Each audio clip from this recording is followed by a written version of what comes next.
គ្រប់នឹងជ្រាបសួរពុកម៉ែបងប្អូនហ្នឹងកដោបត្រង់មួយនេះដែរអាយុកាលរបស់វាគឺ13ថ្ងៃគត់ខ្ញុំដាក់ថ្ងៃទី27ឥឡូវថ្ងៃទី10អញ្ចឹងវាបាន13ថ្ងៃហ្នឹងហើយ13ថ្ងៃគិតថាវារៀងធំលឿនពុកម៉ែបងប្អូនវាធំលឿនមែនព្រោះត្រឹមតែអាយុ13ថ្ងៃសោះនៅសល់តែ10ជាងថ្ងៃទៀតដល់ស្លាប់ចាប់គួរអញ្ចឹងពុកម៉ែបងប្អូនដែលមានបំណងចង់ចិញ្ចឹមកដោបអ្នកខ្លះក៏គាត់ចង់ចិញ្ចឹមយូរហើយអ្នកខ្លះទៀតក៏មិនទាន់សម្រេចចិត្តចិញ្ចឹមហើយអ្នកខ្លះទៀតក៏គាត់ចាប់ផ្ដើមចិញ្ចឹមដែរអញ្ចឹងខ្ញុំរីវីយូថ្ងៃនេះគឺថាកដោបវាអត់លំបាកចិញ្ចឹមទេពុកម៉ែបងប្អូនវាស្រួលជាងមាន់ជាងទាដោយសារវាមានជំងឺ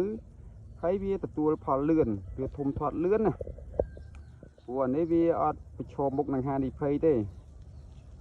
ពុកម៉ែបងប្អូនដែលមិនចេះក៏គិតថាមិនចេះចិញ្ចឹមមិនចេះនេះចឹងមិនដឹងទៅកើតអត់ចិញ្ចឹមរួចអត់វាអត់លំបាកទេអាហ្នឹងមនុស្សស្រីក៏អាចចិញ្ចឹមបានដែរសំខាន់គឺយើងមានទ្រុងដែលមាំមានជាស្បៃមុងដែលថាអាចដាក់វាបិទបាំងវាកុំឲ្យវាចេញហើយកដោបនេះដែរគឺវាស្រួលថាស្រួលចិញ្ចឹមហ្នឹងពីព្រោះការវិវត្តរបស់សត្វកដោបពេលដែលថ្ងៃយើងភ្ញាស់វារយៈពេលវាញាស់គឺចាប់ពី8ថ្ងៃទៅដល់11ថ្ងៃហេតុអីក៏ខ្ញុំថាពី8ថ្ងៃដល់11ថ្ងៃគឺកដោបញាស់លឿននៅរដូវដែលមិនសូវមានភ្លៀងធ្លាក់ឬក៏រដូវត្រជាក់ហេតុអីក៏ថាអញ្ចឹងពីព្រោះបើពុកម៉ែបងប្អូនខ្លះមានទូភ្ញាស់ឬក៏មានឡានដូចថាមានឡានណាអញ្ចឹងពេលដែលខែភ្លៀងខែត្រជាក់ពុកម៉ែបងប្អូនដាក់វាចូលក្នុងហ្នឹងទៅគឺវាហប់កដោបយើងញាស់លឿនណាតែរយៈពេល8ថ្ងៃអីហ្នឹងញាស់ហើយប៉ុន្តែបើត្រជាក់យើងអត់សូវមានកម្ដៅថ្ងៃហាលទៀតអាហ្នឹងវាអាចនឹងពី8ទៅ10ទៅ11ថ្ងៃអញ្ចឹងណាហើយការវិវត្តរបស់សត្វកដោបនេះគឺ4ថ្ងៃសក់ម្ដង4ថ្ងៃសក់ម្ដងឥឡូវវាអាយុ13ថ្ងៃអញ្ចឹងវាសក់បាន3ដងហើយចាំមើលខ្ញុំតាមដានវាមួយសានេះវាសក់រយៈពេល5ឬក៏6ដងព្រោះពេលខ្លះវាធំធាត់អត់ស្មើគ្នាហើយរាល់ដងវាយើងកត់ថ្ងៃខុសឥឡូវចាំមើលខ្ញុំដាក់ថ្ងៃទី27ចាំមើលវាសក់ដូចស្លាប់ទៅថ្ងៃទីប្រហែលបើសិនជាវាញាស់ថ្ងៃទី20មានន័យថាវាសក់តែ5ដងទេគឺដូចស្លាប់ហើយហ្នឹងឬក៏វារយៈពេលវាដំណើរការរបស់វាខុសគ្នាដោយថាខែភ្លៀងខែត្រជាក់វាអាចនឹងយឺតជាងខែប្រាំងអញ្ចឹងពុកម៉ែបងប្អូនហើយដូចខ្ញុំជម្រាបប្រាប់អញ្ចឹងបើពុកម៉ែបងប្អូនអីម្ដងចង់ចិញ្ចឹមអីគឺកុំស្ទាក់ស្ទើរអីពីព្រោះអានេះវាអត់ហានិភ័យទេហានិភ័យរបស់វាគឺខ្លាចតែមានអីគេស្មៅដែលយើងកាត់ប៉ះគេថ្នាំពុលឬក៏ធូបមូសឬក៏រ៉េតបាញ់មូសហ្នឹងហើយបើសិនជាការថែទាំរបស់វាអត់លំបាកទេពុកម៉ែបងប្អូនពេលនៅទូចយើងដាក់ជាស្មៅខ្ចីឲ្យវាស៊ីអញ្ចឹងណាហើយពេលមើលដែលវាអាចវាលាមកវាច្រើនហើយមើលវារៀងសើមអានឹងពុកម៉ែបងប្អូនអាសាការវាទៅកុំឲ្យវាឈួលហេតុអីក៏វាឈួលពីព្រោះលាមកកដោបហ្នឹងវាប្រៀបដូចជាគេលាមកគោអញ្ចឹងកាលណាដែលវាត្រូវទឹកភ្លៀងគឺវាក្លិនវាដូចអាចគោគឺវាបង្កើតបានជាឧស្ម័នគឺវាដូចថាវាបង្កើតបានជាសារជាតិពុលតិចអញ្ចឹងវាធ្វើឲ្យកដោបយើងនឹងងាប់ហើយអាពេលវាងាប់ហ្នឹងគឺនៅពេលដែលដោះស្លាប់ខ្លាំងផុតទេហ្នឹងពុកម៉ែបងប្អូនហើយមើលដូចខ្ញុំមើលត្រង់នេះឃើញទេត្រឹមតែ13ថ្ងៃសោះចិត្តដល់សក់ដល់ស្លាប់ទៀតហ្នឹងអញ្ចឹងថាស្រួលចិញ្ចឹមទេពុកម៉ែបងប្អូនហើយដល់ពុកម៉ែបងប្អូនខ្លះក៏គាត់តែនៅបារម្ភថាចិញ្ចឹមបានមិនដឹងមានទីផ្សារឯណា